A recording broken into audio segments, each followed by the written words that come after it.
Hello everyone, মই পাৰ্চৱাই এটা নতুন টপিকৰ সৈতে তোমালোকক মোৰ চেনেললৈ স্বাগতম জনাইছো।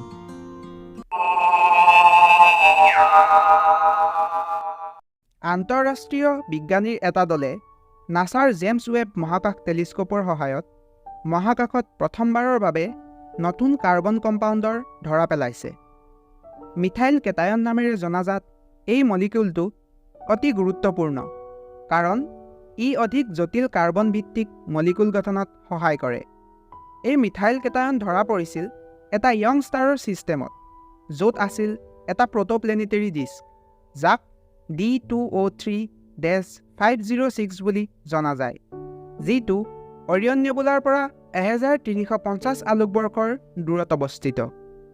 এইখিনিতে তোমালোকে জানি থোৱাটো ভাল যে এই ইয়ং ষ্টাৰে ইভলিউশ্যনৰ প্ৰাৰম্ভিক পৰ্যায়ত থকা তৰা এটাক বুজায়।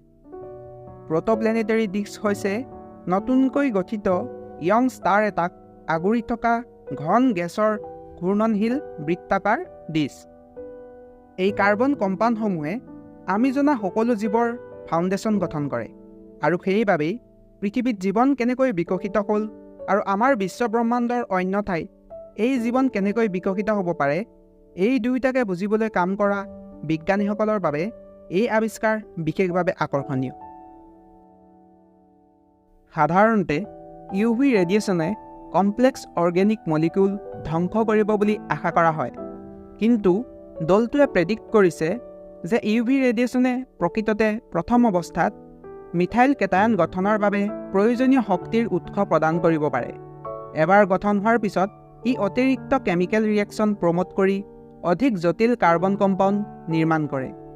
এই আৱিষ্কাৰে বিশ্বব্ৰহ্মাণ্ডত থকা অন্য জীৱৰ সন্ধান কৰি থকা বিজ্ঞানীসকলৰ বাবে সুখবৰ কঢ়িয়াই আনিছে।